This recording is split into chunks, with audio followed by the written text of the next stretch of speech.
Donc Camille et moi, on va vous présenter ici 2 exemples d'outils opérationnels ou quasi opérationnels qui utilisent l'image satellite de façon différente.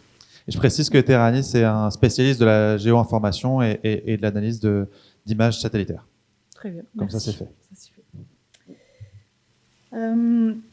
C'est très bien parce qu'il y a beaucoup de points que je voulais aborder, dont on a déjà parlé, donc ça va me permettre d'aller plus vite pour la suite, notamment les images qu'on utilise dans les 2 services dont on va vous parler. Ce sont des images optiques Sentinel-2 qui ont comme avantages principaux d'être libres d'accès, d'avoir une résolution spatiale intéressante pour l'agriculture, une capacité de revisite tous les 3 à 5 jours, donc qui permet de faire facilement un suivi, et puis une résolution spectrale intéressante pour aborder des thématiques comme l'eau, le contenu en eau des feuilles par exemple. Je passe vite, on pourra y revenir si besoin. Là pareil, c'est une diapo, je pense, où je peux aller très vite parce qu'on a déjà parlé de l'enjeu fort pour la viticulture d'une bonne gestion de l'eau et de méthodes d'évaluation du statut hydrique de la vigne. Et c'est le premier outil dont je vais vous parler ici. Donc, nous avons développé, là en partenariat avec le groupe ICV, qui est notre partenaire sur nos services de viticulture de précision, un outil qui permet d'évaluer le statut hydrique de la vigne par satellite, issu de travaux de R&D menés depuis plusieurs années, à travers notamment une thèse CIFRE d'Ève Laroche-Pinel, en partenariat avec l'école d'ingénieurs de Purpan et le syndicat AOC Minervois. Là, c'est une diapo qui présente la méthode. Je ne vais pas rentrer en détail, mais globalement, il s'agit dans un premier temps d'évaluer la potentialité de ces images pour évaluer le statut hydrique en mettant en place une grosse base de données de mesure terrain. On a mesuré le potentiel de tige, qui est un indicateur du statut hydrique de la vigne. On a mélangé ça avec beaucoup d'images sentinelles. On a secoué, on a analysé et on a sorti un modèle, je vais plutôt appeler ça un indice, qui utilise les bandes du satellite pour avoir accès au statut hydrique de la vigne. Et on a validé, bien sûr, dans des cas réels, dans des domaines. Donc, en 2021-2022, j'appelle ça phase préopérationnelle. Il s'agit, dans un premier temps, en 2021, d'avoir des retours utilisateurs sur les produits et puis d'analyser un peu plus finement les attentes de la filière pour un outil comme ça. On a eu des premiers retours qui étaient plutôt sympathiques avec certains domaines qui, dès la première année, s'en sont servis pour raisonner les apports d'eau en cours d'été. En 2022, donc cette année, on a mis en place une plateforme web pour permettre de visualiser en temps réel, quasi réel, en tout cas à chaque fois qu'il y a une image dispo, les résultats. On a continué à enrichir notre base de données avec des mesures terrain. Et puis, évidemment, les retours utilisateurs qui sont hyper importants. Et les résultats, là, ce que je veux mettre en avant, on a des résultats cohérents sur les parcelles non enherbées, avec un bon classement des parcelles les unes par rapport aux autres, mais des limites quand il y a un enherbement vert ou beaucoup de pieds improductifs. Je passerai vite, on pourra voir pour les questions. Les principales utilisations de l'outil, ça dépend des utilisateurs finaux.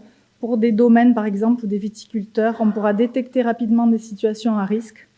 Donc, on n'est pas du tout à l'échelle de la parcelle. Dans une logique un peu monitoring, on va dire, d'un vignoble à l'échelle un peu globale. D'un domaine, même d'une appellation, cibler les observations de terrain. Pour un syndicat de gestion, par exemple, c'est plus améliorer la connaissance des terroirs aussi, justifier dans des demandes, par exemple, de dérogation pour irrigation, justifier les besoins en eau de la vigne. Et pour des caves, ça peut être un complément aux sélections parcellaires ou une aide au conseil collectif à l'irrigation, mais vraiment à l'échelle un peu plus macro et pas à la On voit bien parcelle. la comparaison et la différence, la complémentarité avec des approches plutôt sol ou plantes, qui là étaient vraiment dans du pilotage parcellaire. On fait beaucoup d'hypothèses, là, comme Léo l'a dit, on se place de plus haut, on fait beaucoup d'hypothèses, mais ça a quand même un intérêt. Bon, je vais passer, je pense, la parole à Camille. Cette année, on a encore des évolutions. Je ne rentre pas dans les détails. On a notamment une appli mobile parce qu'on est conscient que c'est hyper important pour les utilisateurs. Et s'il y a des questions sur les évolutions futures, j'y répondrai ensuite. Mais on voit que donc l'imagerie satellitaire seule ne s'applique pas à toutes les cultures. Et donc avec Camille, on va voir sur le blé que voilà. Là, c'est 100%, enfin presque, allez, on va dire 100% pour la vigne, c'est 100% satellite. Et là, vous avez un exemple où l'image satellite est utilisée comme donnée d'entrée. Une donnée. Oui, voilà, donc exactement. Donc nous, en grande culture, on va avoir ce besoin de savoir ce qui se passe à la fois dans le compartiment plante, mais aussi dans le compartiment sol. Et c'est pour ça qu'on a décidé à Terranis de coupler le satellite avec un modèle de bilan hydrique. Donc on a développé à Terranis un outil d'aide à la décision pour le pilotage de l'irrigation qui s'appelle Wago, qui est disponible depuis 2021 à la commercialisation. Et cet outil, il est basé sur un modèle de bilan hydrique donc, qui a été développé par le CESBio pendant une bonne dizaine d'années. Et ce modèle a été testé sur différents types de cultures. Donc on a maïs, blé, coton, pommes de terre, tomates, entre autres types de cultures. Alors ce modèle, il fonctionne avec différentes sources de données en entrée. En premier, on a des données météo. Ensuite, on a des données donc agropédologiques, donc avec données agronomiques venant de la plante, avec des paramètres différents en fonction du type de plante, des données sol et enfin nos fameuses données satellites. Donc nous, on utilise le F-Cover pour agrémenter le modèle. Ensuite, on met tout ça dans le modèle tourne et ça nous permet d'avoir en sortie le déficit hydrique de la plante. Et à partir de là, lorsque ce déficit passe en dessous d'un certain seuil, qui est paramétrable par l'utilisateur, alors la parcelle entre en stress hydrique et dans ce cas-là, on produit une recommandation d'irrigation et une alerte de stress hydrique. Alors le satellite, nous dans notre modèle, il va pas avoir une place prédominante, il va intervenir à un certain moment dans le calcul du bilan. Ça va être dans l'estimation de l'évapotranspiration, avec plus en détail l'estimation du coefficient cultural KCB. Donc ce coefficient, il va servir à moduler l'évapotranspiration en fonction de la plante, donc en fonction de son développement, etc. Et le satellite nous sert aussi à estimer le F-cover, donc la fraction de couvert vert, ce qui va nous permettre de moduler en fonction du taux de recouvrement de la plante dans la parcelle l'évapotranspiration. Alors, un des nombreux avantages du satellite, c'est qu'il est spatialisé. Donc là, pour l'instant, nous, on produit une recommandation à la parcelle, donc avec une moyenne à la parcelle. Mais on pourrait très bien imaginer, donc dans les prochaines années, lorsque les matériels d'irrigation seront plus développés et performants, et plus répandus aussi, donc par exemple avec l'irrigation intraparcellaire, on pourrait produire une recommandation à la zone, voire même aller jusqu'au pixel lorsque c'est possible. On reviendra sur les attendus de l'irrigation de précision un peu plus tard. Ça marche. Et donc là, au cours de nos maintenant 3 ans de tests, donc après le transfert technologique du CESBio, on a pu faire tester notre outil à différents partenaires. Donc le premier partenaire avec qui on travaille depuis plusieurs années, c'est Euralis. Donc on a testé notre outil sur principalement du maïs.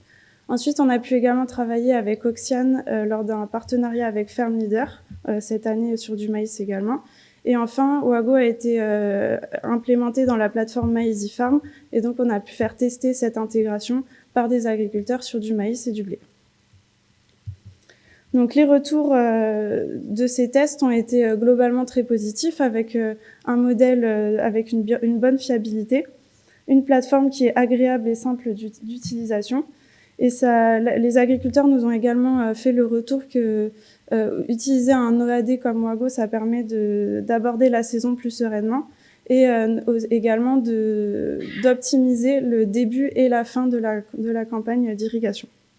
Alors par contre, on a pu détecter certaines limites qui peuvent être corrigées. Donc la première, c'est comme vous vous en doutez, avec le satellite, lorsqu'il y a des nuages, on n'a pas d'image. Donc là, dans ce cas-là, c'est un autre modèle qui va prendre le relais sur le satellite. Et ensuite, on a remarqué une légère surestimation de l'évapotranspiration au début du cycle. Et ça, c'est dû au fait que lorsque la parcelle, donc même si la parcelle n'a pas de couvert, donc est en sol nu, le satellite va capter une légère activité photosynthétique, ce qui va se répercuter sur l'estimation de l'évapotranspiration et donc sur l'estimation du déficit hydrique.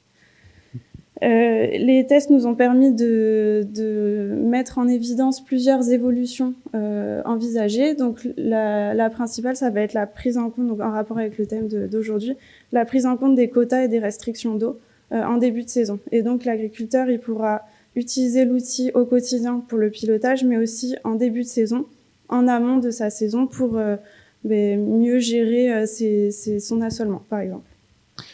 Merci. On comprend d'ailleurs, on reviendra aussi sur cette question de la modélisation sous contrainte, qui est une peut-être des limites où on est jusqu'alors beaucoup concentré sur les besoins de la plante, mais peut-être pas en intégrant assez la contrainte sur les volumes disponibles. C'est justement un des sujets que vous évoquez là en perspective. Question bête, pourquoi ça ne marche pas sur la vigne ? Alors, la vigne, c'est très complexe, comme l'a dit tout à l'heure notre collègue. La vigne, donc déjà, c'est une plante qui est en 3 dimensions. Donc, on va avoir beaucoup plus de paramètres qui vont être à prendre en compte pour le cas d'un bilan hydrique. Donc, par exemple, le cépage, l'année de plantation, c'est pas des plantes qui sont saisonnières. Donc, il faudrait, pour notre modèle, nous, en l'état des choses, l'état actuel du modèle, donc Satyr, on peut pas l'appliquer à la vigne. Il faudrait juste ajouter, retravailler le modèle en ajoutant des paramètres en entrée. Pour voir si ça permet de lever certains freins évoqués par Sylvie. Je pense notamment peut-être sur la... Du coup, Sylvie, je te passe la parole. Est-ce qu'on peut améliorer demain la prise en compte de l'enherbement qui semble être une pratique en forte croissance dans les vignobles, ou est-ce que définitivement Eunoview ne marchera pas sur ce sujet-là ? Non, c'est évidemment, c'est un des axes de développement et d'amélioration. Ça peut être avec des données exogènes. Ça pourrait se faire pour enlever la partie enherbement, on va dire. Ça peut être avec d'autres types de capteurs beaucoup mieux résolus. On en a parlé tout à l'heure. Mais là, l'intérêt de Sentinelle, on l'a vu, c'est que c'est libre et gratuit. Donc, si on utilise des capteurs beaucoup mieux résolus, évidemment, c'est payant. Donc, se pose la question aussi du prix. Mais on a ça en tête à moyen terme, on va dire. Merci à toutes les deux. Je retiens aussi le partenariat que vous avez avec ICV pour accompagner le déploiement de ce type d'information. Je ne sais pas si c'est aussi le cas sur Wago. En tout cas, vous citez des coopératives qui accompagnent aussi le déploiement pour, j'imagine, s'assurer d'une bonne qualification des seuils par l'agriculteur, par exemple, et puis de répondre aussi à un des freins évoqués par Cécile tout à l'heure sur l'appropriation non seulement du résultat, mais l'appropriation des résultats dans une pratique, d'une projection dans une pratique opérationnelle par les agriculteurs. Merci beaucoup à toutes les deux pour cette présentation synthétique.